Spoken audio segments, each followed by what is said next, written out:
trying to predict exactly what Bama's offense is going to look like is a little tough. Tommy Rees coming in from Notre Dame, so he's got his philosophy that that he would like to implement, and Nick Saban has famously evolved that offense over time, going back to the time Lane Kiffin was there, and then even Sark was there, and he loves a lot of the concepts that he's accumulated, all right, that work in that scheme, and he doesn't want to just throw it to the side and toss the baby out with the bathwater. Is that the term? Yes, it That's is. a terrible saying, by the way.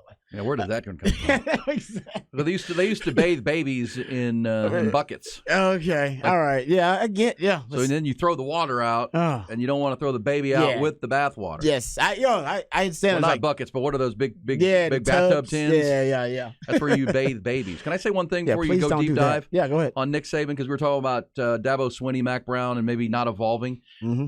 That's one of the greatest strengths of Nick Saban. Is his ability to evolve with the game as it changes. That's a great point. I mean, yes, he's a great coach. Yes, he's a disciplinarian. Yes, he's a great leader. But his ability to evolve with the sport as it changes is maybe underappreciated, because you see other coaches that just don't. They just don't. They refuse to. And he used to be the yeller and the screamer and the hard-nosed guy. I mean, he evolves with the sport better than anyone. That's why this level of sustained success has been there, because you see other coaches not able to do it. Amen to that. And honestly, great. And you brought this up about Mac, that Mac didn't do it when he was here, but when he went to North Carolina, he evolved. He actually, remember, he used to mock the air raid and then brought in the air raid after he left Texas, went into the media for a while, did some research, and was 5 years, yeah, and then went to North Carolina, started running the air raid. That was just him evolving as a coach. Just one example of it. But Mac admitted that, by the way. Mac admitted, I did research when I was in the media and evolved in a lot of ways as a coach. So you're totally right. That's why he's the only coach in the history of college football with 100 wins at 2 FBS programs. Mac Brown, yeah. Congrats to him, by the way. Picked up his 100th win over the weekend for North Carolina over South Carolina. That's fan. I saw him dancing. I saw Sally in the background as Mac. I need to ask Sally how she feels about Mac now becoming a viral sensation when he starts to dance. But no, getting back to it, that's a great point, though. You're right about that. And that's why this offense that he's now kind of adopted here at Alabama, that's why it's so important to me. He doesn't want to change it, because he's taken all of the great schemes and concepts from all these great offensive minds like Lane Kiffin and Steve Sarkisian, and now he doesn't want to throw out those cheat codes and all those great schemes that he's accumulated. He wants to be able to integrate all that stuff, including Tommy Rees' new ideas too. But anyway, so it's tough to figure out exactly how it's going to look, but I've watched that Middle Tennessee State. I watched that game, and also watched some Notre Dame games from Tommy Rees. But here's something that, just based on watching Rice, that I know Alabama's going to do. Just based on watching Alabama's game last year, which I went back and did. All right, I know it was Bryce Young, it's a different team, but I went back and watched it just philosophically to see how they wanted to attack Texas. And by the way, that was Bill O'Brien, which we'll get back to in a second too. But let's start from the Rice game last week. Rice was dominated by the Texas defense. There was one concept that Rice used that actually worked versus Texas, only one that I found with consistency, and it was empty formation. Empty formation is simply when there's nobody in the backfield except the quarterback. Everybody else is on the line of scrimmage or near the line of scrimmage to be a receiver going down the route. So nobody in the backfield. And I counted 9 empty plays for Rice. If you count the passes, and by the way, there was a sack in one of those passes too. So Texas got home on one of those passes. But when they actually attempted a pass, when they actually got the ball off, he was 6 of 7. Yeah. He actually was pretty damn good. JT Daniels was out of empty formation. Their only touchdown was out of empty formation. They got 2 first downs out of empty formation. They didn't have a lot of success with anything really, but you're talking about 8.8 yards per attempt out of empty formation against Texas. And I started looking at it. You look at the first down touchdown rate. That's a really good first down touchdown rate. You're talking about upwards of a 40% first down touchdown rate for Rice out of empty versus the Texas defense, which was a dominant defense.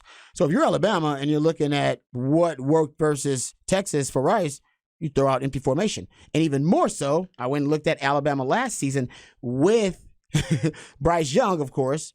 And keep this in mind, guys, and I pointed this out last year. I went back and looked at my notes. The adjustment that won the game for Alabama last season, guys, was empty.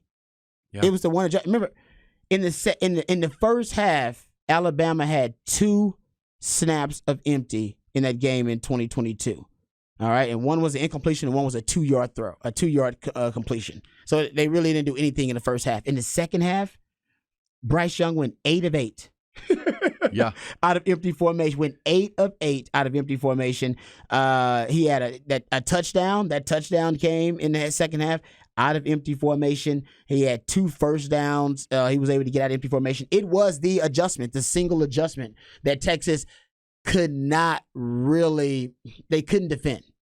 They couldn't figure it out. Not enough time. I'm sure if they had enough time to game plan for it, they could figure something out. But that was the adjustment that PK and the defensive staff for Texas couldn't really counter. Well, you know what if you remember, Rod, they went empty and then they attacked the middle of the field. Yes, they did. With the running backs in the passing game. Yes. And then, so, your boy went back to his notes. There it is. Went back to my film study. All right. So, and by the way, Alabama, you know where Alabama learned it from? You got to give credit here because that's what football theory is about. You do the deep dive. You're just a football investigator, essentially. Most of these coaches get their ideas from another game that another coach had a decent game plan for. He may not have beaten Texas, but he may have found a way to exploit or expose Texas in a way. Jeff Traylor, give Jeff Traylor and his staff credit. They're the ones who found out Texas couldn't defend empty. They ran 24 plays of it with Frank versus Harris. Texas in 2022. Yeah, at over 9 yards per attempt. All right, out of empty formation. And then Bama decided, damn, that works. That was the adjustment that Bill O'Brien went to win the game for Bama. So in that matchup, so it's crazy how it kind of works out that way. And that stat you just gave is pretty revealing from Saturday because JT Daniels only completed 14 passes in the whole game. And 6 of them were out of empty. Yeah. I mean, he wasn't effective at all. Right. And so almost half of his completed passes came out of empty. And he had 26 incomplete passes, too. So that was effective again this year against Texas. And then K-State used a lot of it, too. They averaged over 12 yards per attempt out of empty. They didn't use it enough. I've always said if Will Howard was starting for K-State, I think they win that game versus Texas, and he would have been better out of empty formation. And you go look at, so last season you had 3 teams, I think, that exploited Texas out of empty, and one of them was Alabama. Alabama is watching that Rice game. The one concept that worked for Rice was empty formation. And I've been on the record for saying this, and I actually even tweeted it out. If you just thinking about football theory overall and what concepts are most stressful for a defense to defend, in my opinion, no formation stresses a defense more than empty, and nothing violates the structural integrity of a defense quite like a dual threat quarterback. And if you combine those two things, I think it is nightmare fuel for any defense. And Alabama can do that because they have Jalen Milroe as a dual threat quarterback. And there's some people, including my man Bobby Burton, who made the comparison that Jalen Milroe reminded him of Jalen Hurts. Yeah. So by the way, that tweet that I just read to you, that was from the Super Bowl. That was my observation from the Super Bowl because the Eagles damn near won that game by just going empty. Couple of stats for you for the Eagles in that Super Bowl versus Patrick Mahomes and the Kansas City Chiefs. Empty formation with a true dual threat quarterback. He was, first of all, he completed over 85% of his passes out of empty formation, but it was the runs. He had 5 rushes for 53 yards out of empty, 3 runs at 10 or more yards, 10, 13, and a 27-yard run. He only had 1 negative play, but he also had a 4-yard touchdown run out of it. So you're talking about a really high first down touchdown rate out of empty formation when you have a dual threat quarterback. Now, that's probably the most extreme example of it, but my point is it can hurt any defense at any level. So is it a spy situation if you're Texas here? You could, there are a number of ways to approach it, but you could put a spy on them. But Texas has to have a plan because I believe that Alabama, based on the history, all right, Bryce Young and what he did, empty formation last season versus Texas, what we all saw with UTSA, what we all saw with K-State last year out of empty formation, what we just saw Rice do out of empty formation. I went and watched the Middle Tennessee game, and I only saw this. Honestly, this is fueling my prediction, Black Stradamus prediction even more. I only saw one empty formation in Alabama's first game.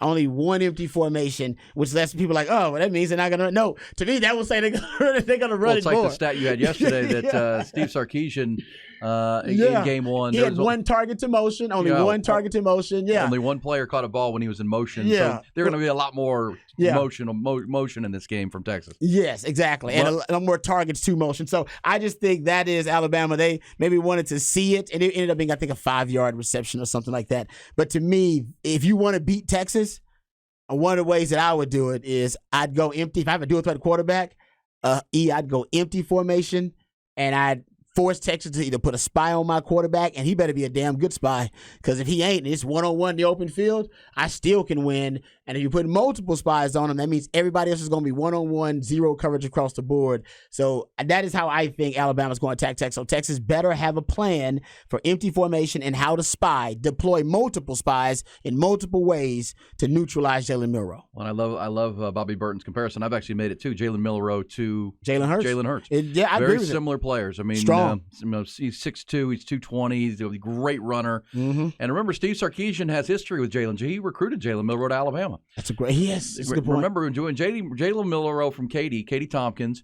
He committed originally to Texas. Mm-hmm. But then when Quinn Ewers committed to Texas, if memory serves, he then decommitted and went to Alabama.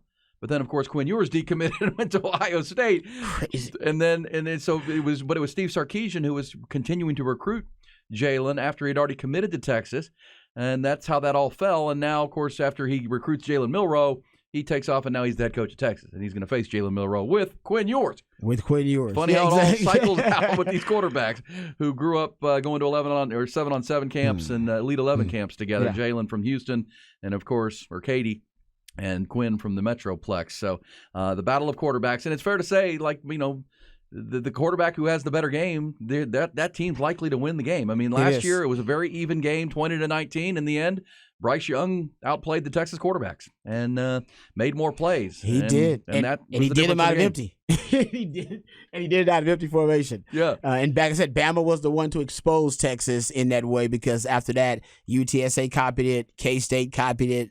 A lot of teams copied that model.